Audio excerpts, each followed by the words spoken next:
No one in the courtroom expected what happened next. The moment the young man stepped through the double doors, the air shifted subtle, uneasy, like the room sensed a storm before anyone could see it. Judge Frank Caprio had handled thousands of cases, but something in this boy's trembling hands, in the tightness of his jaw, in the way he couldn't quite meet anyone's eyes, stopped the seasoned judge cold. Whispers spread through the gallery. That's him, the senator's son. And yet, the fear in the young man's face said this wasn't a simple case of entitlement or scandal. Something deeper lay buried beneath the charge, and it was about to change everyone in that courtroom. The clerk's voice broke the tense silence.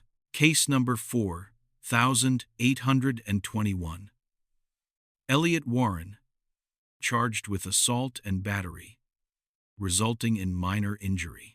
A murmur rippled across the courtroom. Even the officers exchanged glances. This wasn't a parking ticket or a noise violation, this was criminal territory, and the defendant was the only child of Senator Malcolm Warren, a man known for his strict law and order stance. Elliot stepped forward. He was 19 tall, but shrinking into himself. His blazer didn't fit right, the sleeves slightly too long, as if borrowed last minute. His eyes were reddened, not from arrogance, but from something closer to sleeplessness or regret or fear. The gallery watched every flicker of his expression, some with judgment, some with curiosity, but mostly with confusion, because something felt off. The charge didn't match the boy who stood trembling before the bench. What no one knew not yet was what happened the night Elliot Warren allegedly pushed another student down a flight of stairs, and why he kept insisting, "I didn't push him." Judge Caprio adjusted his glasses and studied the young man. His gaze was calm, soft even, but discerning. Behind that gentle expression lived decades of wisdom managing cases. Yes, but more importantly, managing people. He was a man who listened before he judged, who watched the subtleties others overlooked. He leaned forward slightly. "Good morning, Elliot." The judge's voice was steady, inviting, not hostile or accusatory. "Sir, good morning." Elliot's voice cracked, thin and barely held together. Judge Caprio's eyes softened. He remembered seeing that same mixture of fear and desperation in many young defendants over the years. Some were guilty, some were lost, some were broken, and some were hiding truths they were terrified to speak out loud. "There's something more here," he thought. "Something he's not ready to say." But he had learned never to rush the first crack in the wall. "All right," Judge Caprio said gently. "Let's talk about what brings you here today." Before Elliot could speak, Judge Caprio glanced at the file. The accusation was clear. A classmate named Jordan Hale suffered a sprained wrist and a concussion after falling down a stairwell at Rhode Island College. Witnesses reported seeing Elliot and Jordan arguing. One claimed Elliot shoved him. Elliot denied it. But the judge saw more than ink on paper. He saw the boy. "Elliot," he said, "you seem shaken. Why don't you tell me a little about yourself first? Who are you outside this courtroom?" Elliot blinked. The question disarmed him. He opened his mouth, closed it, swallowed, then tried again. I'm a freshman at RIC. Business major. I run cross-country. Or, I used to." His voice wavered. Judge Caprio noticed. "Used to? Why used to? Go on." The judge encouraged softly. "My dad, Senator Warren, he wants me to study politics. Says it's in the family blood. But I don't." Elliot hesitated. "I don't want that life. We've argued a lot about it." There, it was a crack. "And my mom," his breath caught. "She passed away 2 years ago." The gallery shifted. Even the stenographer paused, eyes lifting for a second. Judge Caprio nodded slowly. "I'm very sorry for your loss." Elliot nodded but didn't lift his eyes. "Since then, it's just been me and my dad. And he's strict. Really strict. He expects me to be perfect. Every test, every decision, every friend I choose, everything." Caprio saw the boy fighting himself, fighting the instinct to clamp down, hide the truth, present the polished image the world expected from the son of a public official. "What about Jordan Hale?" Caprio asked softly. "How did you two know each other?" Elliot's breath hitched. "We were friends," he whispered. That word hung in the air, friends, but the pain in Elliot's tone made it clear something had gone terribly wrong. Judge Caprio leaned back slightly, allowing space. "Tell me what happened that night." In the stairwell. Elliot swallowed hard. His hands fidgeted against each other. "We were arguing," Elliot admitted. "But I didn't push him. I swear." "Your Honor." Jordan tripped. He was backing up while yelling at me. He just lost his footing. Caprio listened, studying every tremor in his voice. "What were you arguing about?" Elliot hesitated. Silence, heavy, uncomfortable. "Elliot, look at me." The boy looked up, lip trembling. "You're safe to speak the truth in this courtroom," Caprio said. "No matter who your father is. I'm here to understand the person standing in front of me. Not the reputation, not the headline. Just you." Elliot's throat tightened, his eyes glistened.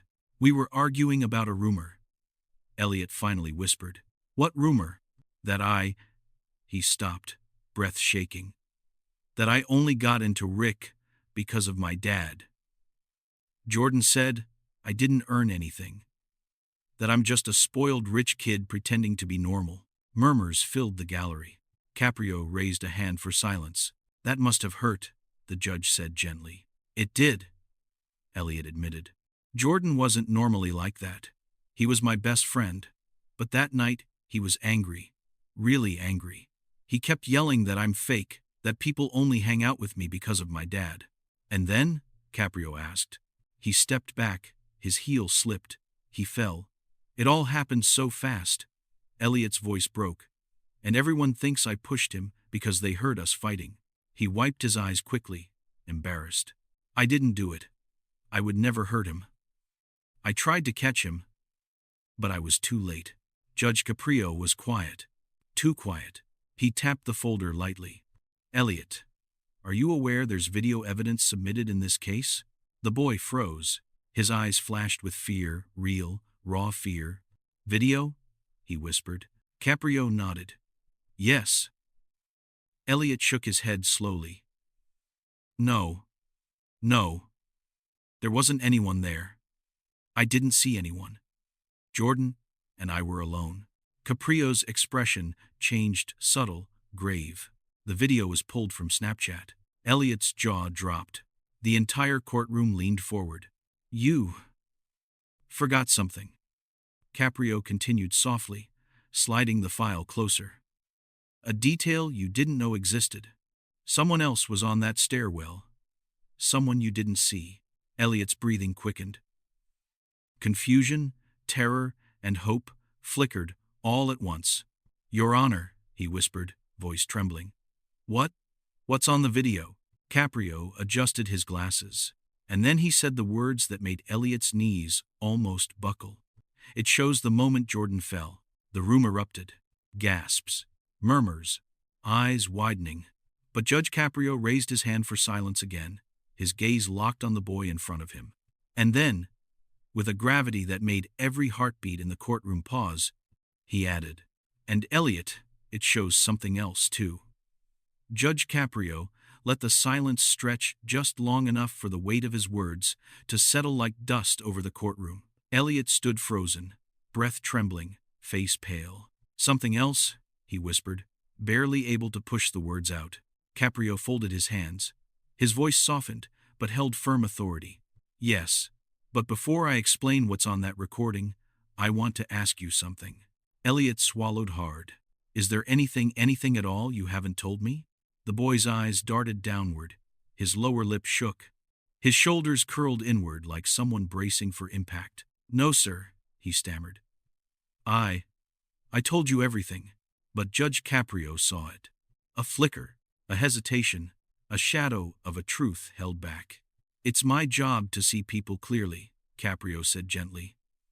"And right now, you're hiding something. Not about pushing him. Something else." The prosecutor shifted in her seat. The gallery held still, You could hear the hum of the lights overhead. Elliot, Caprio continued softly. Whatever it is, I promise you, this courtroom is a place for honesty, not humiliation. Elliot's breath quickened, turning shallow. Your Honor, please. I didn't push Jordan, I swear. Caprio softened his voice even more. I believe that part. But I'm asking about something different. A tear slipped down Elliot's cheek before he could wipe it away. And then the truth began to tremble its way out. Jordan and I. He shut his eyes, fighting the words. We weren't just friends. The gallery rippled with gasps. Some surprised, some understanding, some judgmental. Elliot kept talking, voice cracking open. We grew up together. Same school since 3rd grade. He was the first person I told, after my mom died. The first person I trusted. And then last semester we got close. Really close. He swallowed, voice trembling like fragile glass. My dad doesn't know. He can't know. He'd never accept it. It wasn't just fear in the boy's voice. It was heartbreak. The kind that lived deep, hidden under years of pretending. Caprio nodded slowly. Not shocked, just deeply, quietly empathetic. Is that why you and Jordan were arguing? Elliot shook his head. Not about us.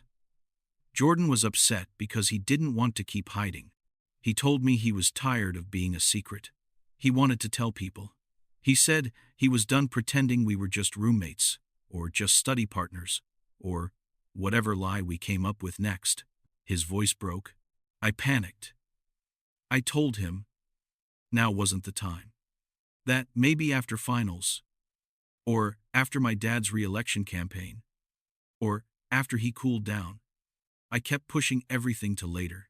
Caprio's eyes softened even more. And Jordan didn't want to wait. Elliot nodded miserably. He said I was choosing my dad over him. He said I was ashamed of him. He wiped his eyes, breath shuddering. I swear to God, Your Honor, I never meant to hurt him. We weren't fighting because we hated each other. We were fighting because we cared too much. That's the truth. The courtroom's silent. Still, moved. Even the prosecutor lowered her eyes, empathy softening her posture. But Caprio wasn't done. He leaned forward. Elliot, the video confirms much of what you're saying. The boy's head snapped up. It does? A flicker of hope. Yes, Caprio said. It shows the argument. But it also shows something else. Something very important. Elliot's face tightened with fear and anticipation. What did it show? Caprio took a slow breath. It showed that, seconds before Jordan slipped, someone else shouted something at the two of you. The courtroom gasped. Elliot blinked, shocked. What? Someone was there? Caprio nodded. Someone who overheard your argument. Someone who shouted an insult. A cruel one. He opened the file and read the transcript. They yelled, "Go back in the closet, freaks." Elliot staggered. His knees weakened. His hand gripped the table to steady himself. Someone said that to him? His voice was small, broken. Yes, Caprio said gently. And Jordan turned toward the voice. He stepped back, and that is when he fell. Elliot covered his face with both hands. Oh God. His voice shook uncontrollably. Oh God, Jordan. The room vibrated with tension, anger at the cruelty of the world, sympathy for the boy breaking apart on the courtroom floor. Judge Caprio waited. He didn't rush. He allowed Elliot the space to breathe through the pain. Then he continued softly. There's something else, Elliot. Something that changes everything. Elliot lifted his head, eyes wet, terrified. The person who shouted the insult also caught the entire fall on their phone and turned it into a Snapchat story. The gallery murmured in outrage. Elliot whispered, "A story? Jordan's accident was a joke to them?" "Yes," Caprio said grimly. "A cruel one." A muscle in Elliot's jaw twitched. That's why they didn't come forward. They were scared people would find out. Caprio nodded. Exactly. Elliot started shaking again. And the video, it shows me didn't push him? Caprio looked at him steadily. It shows you doing the opposite. Elliot froze. Hope flashed in the dead center of his fear. Caprio's voice deepened with emotional weight. It shows you reaching for him, trying to catch him. The video clearly shows your hands going toward Jordan, not pushing, but trying to save him. Elliot's breath left his body like a collapsing wave. He leaned over, covering his mouth, tears falling freely. I tried, he whispered. I told everyone I tried. Caprio nodded. You did, and the video proves it. The courtroom murmured again. Softer, this time shocked, relieved, moved. Even the prosecutor quietly closed her folder. Judge Caprio sat back, letting the moment settle. But inside, his heart was heavy. How many young people suffer in silence because they're afraid of who they are? How many hide their truth out of fear of disappointing a parent or losing a friend or being judged by society? How many carry burdens too big for their shoulders? He looked at Elliot, a boy standing alone in the wreckage of expectations he never asked for. This is why justice must be more than rules on paper, he thought. Justice is understanding. Justice is humanity. Justice is seeing the person, not the headline. He exhaled slowly. Elliot waited, trembling, bracing. Caprio looked at him with the compassion of a father, the wisdom of a judge, and the humanity of a man who had witnessed too many young hearts crushed by fear. Elliot, he said softly, sometimes the hardest battles we fight are the ones inside ourselves. But running from who you are can break more than just friendships. Elliot nodded through tears. Caprio continued, I cannot judge you for being scared. Fear is human. But I can judge you for what happened that night, and based on the evidence, you did everything you could to prevent the fall. A tear slid down Elliot's cheek. But, Caprio added gently, there is still something you must take responsibility for. Elliot straightened a little, bracing again. What is it, Your Honor? Caprio held his gaze. The weight you've been carrying. The silence. The shame. The belief that your truth makes you unworthy of acceptance. That burden has been hurting you longer than this case. Elliot swallowed, trembling. You deserve to live honestly, not in fear, not in shadows. Tears streamed down the boy's face, now silent, raw, cleansing. Caprio's voice softened even more. I cannot fix your relationship with your father. I cannot rewrite the past. But I can make sure you don't carry blame for something you didn't do. Elliot closed his eyes, overwhelmed. And I can remind you, Caprio said, leaning forward, that you are deserving of compassion, of truth, of a life without hiding. Elliot steadied himself. What happens now? He whispered. Caprio folded his hands, preparing for the ruling, but first, he spoke with a sincerity that hushed the room. What happens now, he said, is justice. The courtroom held its breath. Caprio glanced at the prosecutor, who gave a small, respectful nod, acknowledging the video had changed everything. Then he turned back to Elliot. My ruling will be based on evidence, on truth, and on the humanity of your situation. Elliot nodded, tears still falling, hope trembling inside him like a fragile candle flame. Caprio took a slow breath. Then, he reached for the file and prepared to deliver the verdict. Judge Caprio lifted the file slowly, deliberately, each motion measured, steady, respectful of the weight this moment carried. The gallery leaned in. Even the officer by the wall shifted subtly forward, sensing the gravity in the room. Elliot stood motionless, tears drying unevenly on his cheeks. Eyes locked on the judge with a pleading softness, like a kid waiting to learn if the world would finally stop falling apart around him. Caprio took a breath and began. Elliot Warren, Judge Caprio said, voice clear and resonant. You stand before this court charged with assault and battery resulting in injury. A serious charge. One that carries heavy consequences. Elliot's throat closed. His hands tightened into fists at his sides. But, Caprio continued, the law also requires that judgment be rooted in facts, not assumptions, not rumors, not fear. He tapped the file lightly, and the facts in this case are now unmistakably clear. The courtroom stilled to absolute silence. First, Caprio said, the video evidence shows that you did not push Jordan Hale. You did not strike him, touch him, or behave violently toward him at any moment.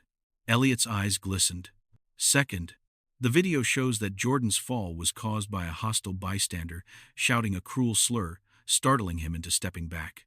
A wave of anger murmured through the gallery. Third, Caprio continued, the video clearly shows you moving toward Jordan in an attempt to stop his fall. You attempted to help him, not harm him. Elliot closed his eyes, a tear escaping down his cheek. And fourth, Caprio's voice softened. Your emotional honesty in this courtroom has been consistent with what we see in the recording. It supports your account and contradicts the accusation. Caprio paused, then set the file down gently. For these reasons, he said, voice steady as stone, the charge of assault and battery is hereby dismissed. A collective gasp filled the room, relief, shock, empathy blending into one human wave. Elliot covered his mouth.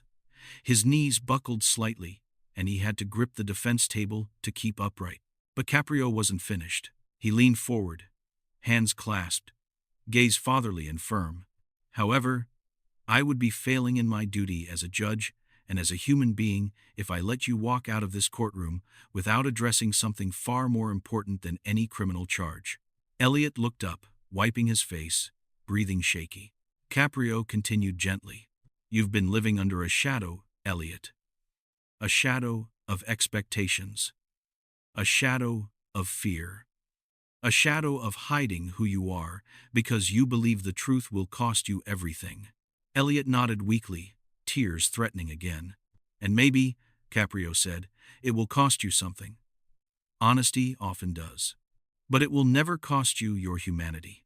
The courtroom listened in reverent silence. Your relationship with Jordan was not something to be ashamed of, Caprio said softly. It was something human. Something real. Something rooted in trust. And your fear of losing your father's approval, that fear has been shaping your life more than your own heart has. Elliot's breath shook violently. Caprio softened even further. I cannot tell you what to do next. I cannot tell you when or if you should share your truth with your father. But I can tell you this. He held Elliot's gaze with a firmness born from decades of wisdom. You deserve to live in a world where you are free to be exactly who you are. Without shame, without fear, without hiding. Elliot bit down on his lip, overcome. Caprio continued. And if your father is the man he claims to be, a man of integrity, of justice, of family, then he will find his way to acceptance. And if he is not, then you will still stand here today, knowing that you are honest and brave and worthy. Elliot nodded, tears falling silently now, not from fear, but from relief. From release? Caprio lifted the gavel slightly, then paused one last time. Elliot Warren, you are free to go. And my sincere hope for you is that you choose to walk not just out of this courtroom, but out of the shadows that have been holding you back. He brought the gavel down. Case dismissed. A soft thud. A final echo. A life changed. Elliot didn't move at first. He stood rooted in place, shoulders shaking with silent sobs, the reality of freedom and truth finally washing over him like warm sunlight after a long winter. The prosecutor stepped forward and quietly placed a tissue box on the defense table before he even noticed. She gave him a small nod, professional, but undeniably human.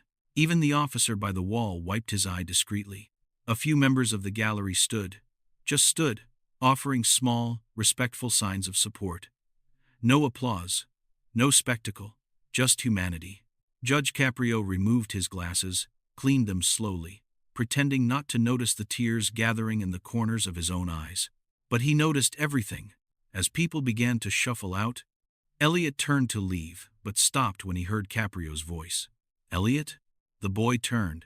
Caprio stood beside the bench, looking at him with gentle concern. Do you have someone to talk to today? He asked. Someone who knows what you're going through?